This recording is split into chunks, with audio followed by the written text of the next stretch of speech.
നമ്മളെ പുതിയ വീട് വയ്ക്കുന്നവർക്കുള്ള ഒരു പ്രധാനപ്പെട്ട സംശയമാണ് എത്ര കപ്പാസിറ്റി ഉള്ള സെപ്റ്റി ടാങ്കാണ് വയ്ക്കേണ്ടത് എന്നുള്ളത്.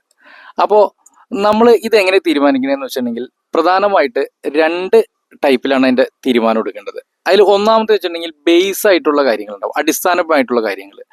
രണ്ടാമത്തത് പ്രാക്ടിക്കൽ ആയിട്ടുള്ള കാര്യങ്ങൾ. ഈ ബേസ് ആയിട്ടുള്ള കാര്യങ്ങൾ എന്ന് പറയുന്നത് നമ്മളുടെ വീട്ടിൽ എത്ര പേരാണ് ഉള്ളത് എന്നുള്ളതാണ്. അതായത് നമ്പർ ഓഫ് യൂസേഴ്സ്, അതായത് നമ്മുടെ വീട്ടിലെ എത്ര അംഗങ്ങൾ എന്നുള്ളത്. രണ്ടാമത്തെ കാര്യം എന്നുള്ളത് നമ്മുടെ ഈ സെപ്റ്റി ടാങ്ക് ഇരിക്കുന്ന അല്ലെങ്കിൽ നമ്മുടെ വീട് വച്ചിരിക്കുന്ന മണ്ണിന്റെ ക്യാരക്ടർ. അപ്പൊ ഈ രണ്ട് കാര്യങ്ങളാണ് ബേസ് ആയിട്ടുള്ളത്. അടുത്തതെന്ന് വെച്ചിട്ടുണ്ടെങ്കിൽ അതിന്റെ പ്രാക്ടിക്കൽ ആയിട്ടുള്ള കാര്യങ്ങൾ എന്ന് വെച്ചിട്ടുണ്ടെങ്കിൽ നമ്മളുടെ വീടിരിക്കുന്ന സ്ഥലം എത്രത്തോളം ഉണ്ട്, അല്ലെങ്കിൽ സെപ്റ്റി ടാങ്ക് വെക്കാനുള്ള സ്ഥലത്തിന്റെ പരിമിതി എത്രത്തോളം ഉണ്ട്. പിന്നെ ഉള്ളത് രണ്ടാമത്തെ കാര്യം എന്ന് വെച്ചാൽ നമ്മുടെ ബഡ്ജറ്റ്. അപ്പൊ ഈ 4 കാര്യങ്ങളാണ് പ്രധാനമായിട്ടും നമ്മൾ നോക്കേണ്ടത്. ഇനി ഇതിനെ കുറിച്ചിട്ടുള്ള ഡീറ്റെയിൽഡ് ആയിട്ടുള്ള കാര്യങ്ങൾ അടുത്ത വീഡിയോസിൽ ഉണ്ടാവും. അത് മറക്കാതെ കാണുക.